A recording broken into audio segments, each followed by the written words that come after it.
이번에 강의할 부분은 앞의 강의에 이어서 바로 주자의 본의가 어떤 대본을 사용하면서 규정되어져 있는가와 아울러서 앞에 환나라의 저유들이 원래의 주역을 어떻게 수정하여서 편집하였는가를 살펴보고 건께로 넘어가고자 하는 것입니다.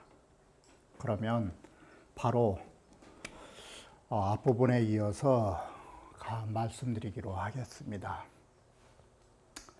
자, 본주에 보면 역경대전 법례에 어떻게 글이 쓰여 있냐면 정전과 본의는 기병행이 오늘날 대전, 이것은 아셔야 하는 것이 역경대전의 법례지.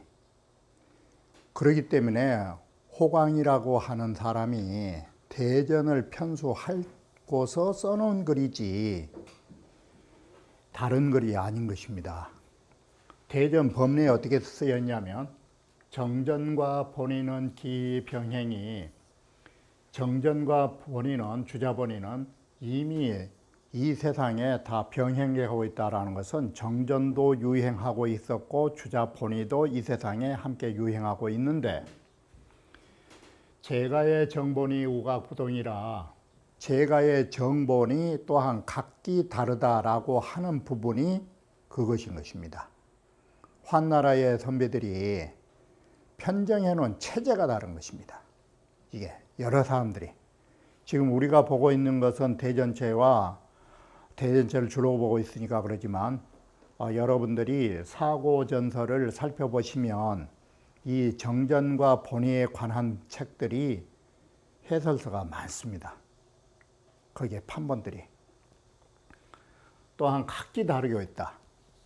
고로 금, 정, 종, 정전원본하야 여기에서는 이 말은 대전에서는 이 소리예요. 이제 금자가. 이 역경대전에서는 여기에 이제는 바로 정전의 원본을 따라서 편정한다 이 소리예요. 정자가. 이 편정을 해서 본의를 인이 유종이라 주자의 본의는 인하여 유별로 잘라서 따르게 한다 했던 것이에요. 그래서 대전체는 분명하게 정전을 원본으로 하고 본의는 잘라서 붙여본 거예요. 이게 이 고연무 일지록에 기록되어 있는 것인데, 자, 그러면 다시 이제는 본격적으로 환나라의 제유들이 어떻게 주역을 수정해서 책을 만들었냐면 난자도 범이차요 복고도 여기차라. 주역의 원본을 혼란시킨 사람도 두 사람이 있었어요. 그리고 이것을 복고로 구본대로 회복하려는 운동을 한 사람도 두 사람이에요. 남송 당시에. 그게 최초로 누구에 의해서 이게 산란되냐면 환나라 비직초예요.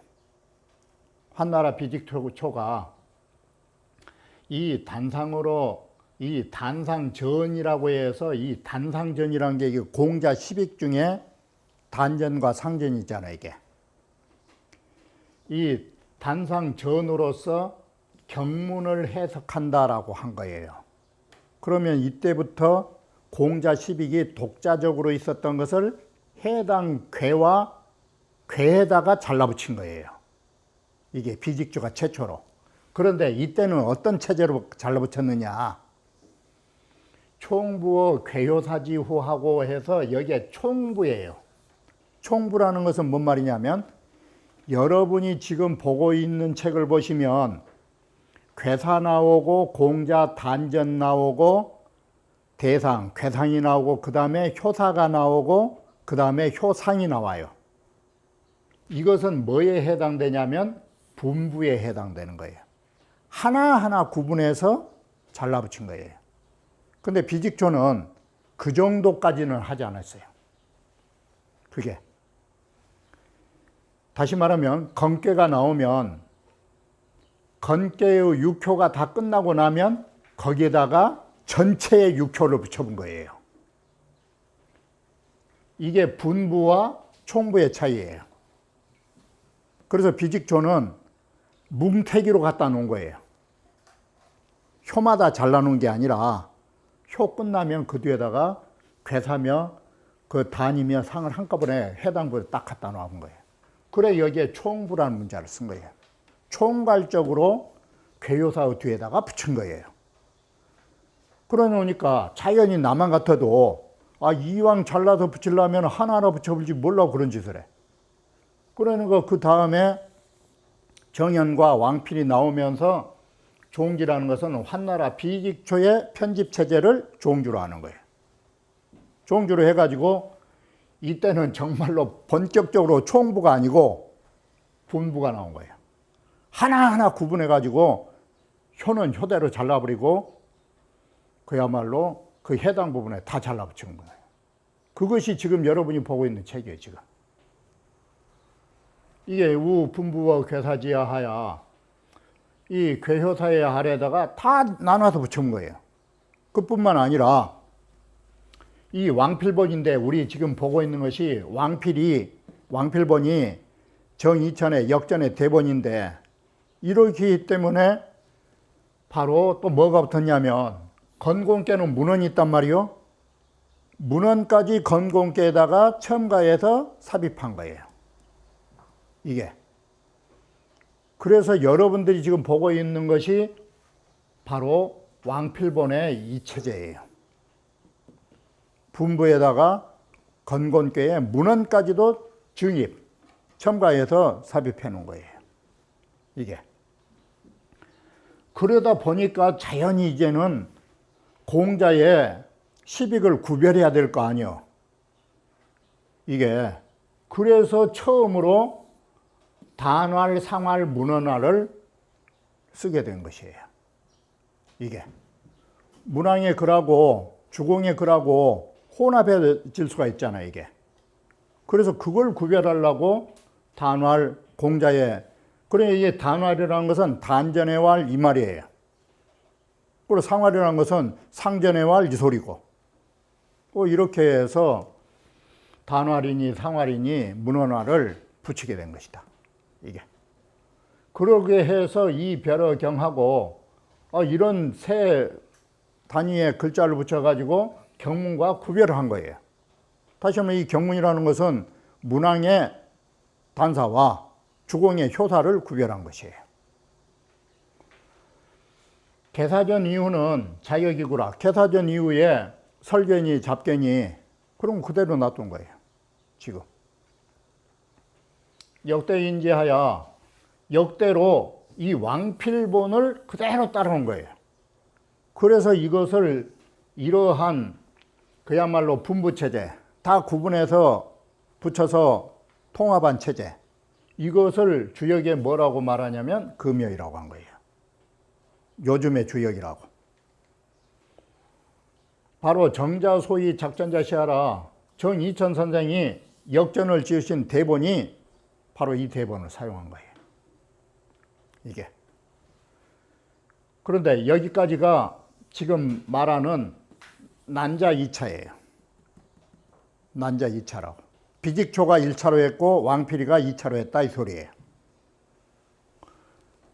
그러면 복고도 여기차라. 그러면 고본으로 고역으로 회복한 것은 어떤 경위를 거쳤느냐. 자, 숭산 조열지가, 숭산의 조열지는 남송과 북송의 교체계에 살았던 분이에요. 이분이 시 고정, 고경하여 처음으로 고경을 고정하면서, 여기에서 말하는 고경이라는 것은 구역이죠. 옛날 주역. 그걸 하면서 리팔고나니, 정리하여 8권으로 만들었다. 이게 바로 원래는 12권짜리가 8권이 된 거예요. 근데 이 조혈지의 체제가 크게 보면 틀리지는 않아요, 이게. 왜 그러냐면 상하편 괴효사를 전체를 합해가지고 하나로 만들어 본 거예요. 상경, 하경 체제가 아니고 이걸 하나로 묶어버렸고, 이해가 돼, 이게. 왜 그러냐면 공자 당시에는 주간이니까 부피가 크니까 상하경이었지만 남성 시대만 와도 종이가 발달한 시대니까 그냥 부피를 하나 묶어본 거예요, 이게. 그리고 상하 개사전을 바로 상하로 하는 게 아니라 한 묶음으로 또 묶어버린 거예요, 이게. 그리고 공자의 상하 단전도 하나로 묶어본 거예요, 이게. 2개짜리를 전부 다 하나로 묶어버린 거예요. 그리고 상하 상전도 하나로 묶어버리고 바로 이 8개를 4개로 줄여버린 거예요. 예전에 상하로 있었던 것을 전부 다 하나로 묶어본 거예요, 이게. 이제 옛날대로 문헌 하나, 설계전 하나, 서계전 하나, 잡계전 하나는 그대로 놔둔 거예요. 이렇게 해서 8권이 된 거예요, 이게. 그래서 상하를 하나로 묶은 것이 그야말로 모두 다 고문 체제에 안 맞다라는 것이 이 부분이에요, 이게. 근데 이제 동래여시 남송 후에 나와서는 동래여시 여조겸에 이르러서는 내 정이 원래대로 이에 편정해서 어떻게 했느냐, 경 2권 10권으로 해서 편정을 한 거예요, 이게. 원래대로 시복고역이요, 이것이 옛날 주역을 다시 회복한 거예요, 그대로. 그리고 주자 본인은 여기에 따라서 대본으로 삼아서 주자 본인은 여기를 따르고 있는 거예요. 그래서 여러분이 주자 본인을 봤을 때 의심난 부분이 있으면 그걸 체제를 달리해서 보셔야 돼요. 지금 체제로 보면 그 문장이 안 맞는 부분이 많이 있어요. 그래서 이 부분을 여러분이 관심 있게 보셔가지고 주자의 본의를 볼 적에는 대전을 보시면서도 예전에 본래의 주요 그 본의를 썼던 체제를 생각하시면서 글을 보셔야 되는 거예요, 이게. 이렇게 해서 바로 주역이라고 하는 것을 여러 가지로 그 편찬한 사업이 이 혼란한 사람하고 회복한 그 2차례의 그 고증, 이것이 분명한 것입니다, 이 부분이. 이 부분을 가지고 우리가 그 제유들이 주역을 어떻게 손을 댔고 이걸 다시 정리했는가를 살펴보면 이것보다 더 명확한 근거는 없을 것입니다. 그러면 이어서 이제는 건괴로 들어가기로 하겠습니다.